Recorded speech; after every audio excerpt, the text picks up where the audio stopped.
Hey guys, it's Stocky. John D. Rockefeller once said, the only thing that gives me pleasure? It's to see my dividends coming in. Warren Buffett is set to rake in over $6 billion in dividend income next year alone. Now, while we all don't have that kind of cash sitting around to invest in dividend stocks, you can get the ball rolling now and allow the wonders of compounding returns to go to work for you. Whether you're a seasoned investor or just getting started, diversifying your portfolio is one of the most important things you can do, especially with so much economic uncertainty going on. If dividend stocks are part of that plan, it can sometimes be overwhelming trying to keep up with the latest increase, decrease, own by date, ex-divvy date, payout date. Listen, not anymore. With Dividend Tracker, you can have all your dividend info at the click of a button, compressed into an easy-to-use dashboard to make the divvy investing journey easy to manage. You can see right here, I got my divvy portfolio set, and it's just as simple as that. You can view your income quick and easy, broken down by month, year, future projections. You can link your account directly if you're investing with any of the Dividend Tracker partners. And that way you can ensure that your automatic updates are coming in every time you buy or sell a position. US, UK, Canadian investors have access now, and there's more regions on the way. Stay up to date with the latest news, filings, announcements for all your companies. Download the app on iOS, Android, desktop, whatever you feel like. Get started today or click my link down below. Do not trade actively in the same brokerage that you have your long-term in, because it's easy to click over and see what you're doing or how much you're doing or whatever. Different brokerage. If your brokerage is with Schwab or Morgan Stanley or John Hancock, if they're still around, I don't care who it's with, even though you're getting scammed probably in all of them.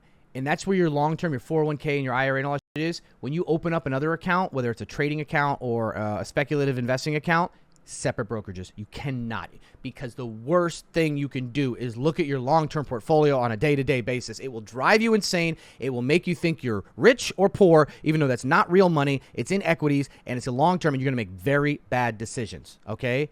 Very bad decisions, all right? I'm not kidding you. I've told some of you guys, if you have a spending problem and a budget problem, like this is like, I've explained this before, and a lot of people really seem to fight back on it. I'm not sure why, but if you have a spending problem or a budget problem and you can't seem to fix it, I've told you guys about where you tend to spend a lot of that money. This is a life hack, okay? This is a life hack.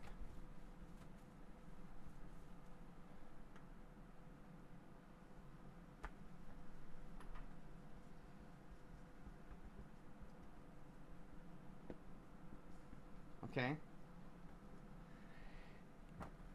On your phone, you have your bank account.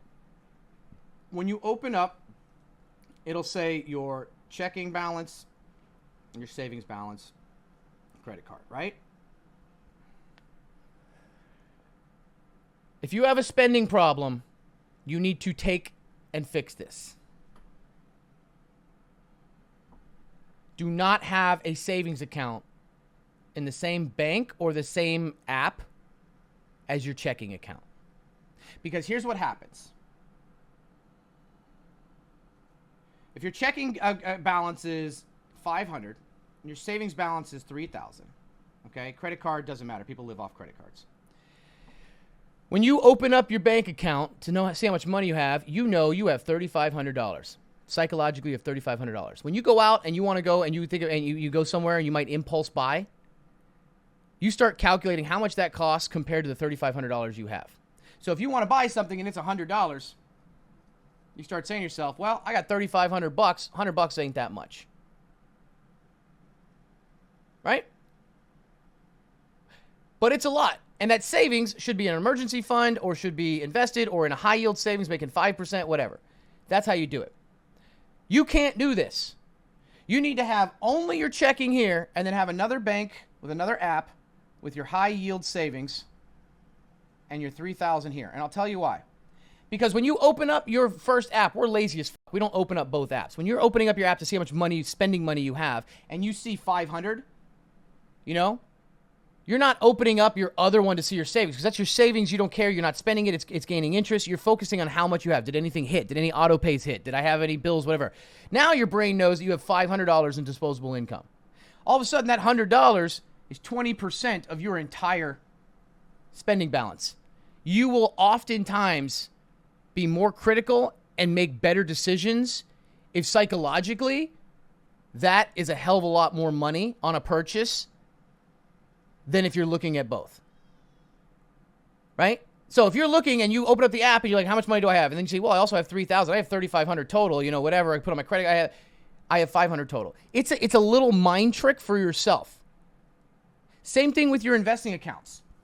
You should not, if you trade actively, never have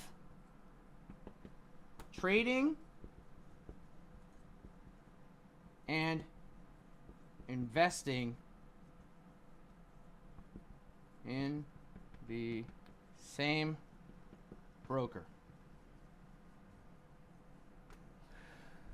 Because one of two things will happen. You'll make a bad play, and instead of getting out or just cutting your losses, you'll transfer money, capital you have, because it's within a certain amount of days, over from your investing account to your trading account I'll just buy more on the dip. Oh, I need more capital. Let me just transfer over. You fuck yourself. Or it'll cause you to actively look at your investing every single day, and that will fuck with you. You'll start trying to manage positions. Oh, this is down. Let me buy some more. Let me sell this to buy some more of this.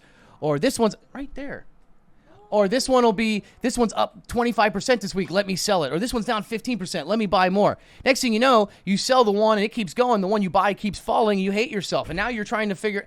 No, investing should be out of sight, out of mind. Buy VU, buy VTI, buy fucking divvy stocks. I don't care. Dividend, reinvest them. Auto contribute from your paycheck to purchase these every week. Fucking lose the password. Okay? And for those of you guys who look at your long-term investing on a regular basis and say, oh my God, it's down this amount, this month, and that makes you sad, just stop investing. Just take your money, go to Vegas, pick red or black, put it all there, and spin the fucking wheel. Because if you are under 60 years old and you see the market dive 5, 10, 15, 20%, and that upsets you, you're done. You're done. You don't understand investing. You fucked up.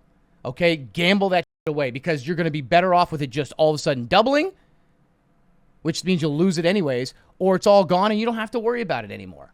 But if you are an investor, you shouldn't be looking at it. You should be buying on the way up and way down. And the more it falls, the more you should just be like, you know what I mean? It's like, oh, the market's down, SPY's down 1.5% today. And you're like, it's down 5% this week. 10% this month, 20% this year. You know what I mean? Because that just means you're going to make more money. It's not real money. It's not your money. You're not down money. You haven't lost any money. The value of an equity you're invested in is down, and you can now add more money to it, bring your cost down, so that way when it does eventually goes back up, because the market always goes back up, whether it takes a month, a week, a year, a decade, doesn't matter. It's going to go back up. And when you retire, you're going to look back and say, I doubled my fucking investing because I bought that dip.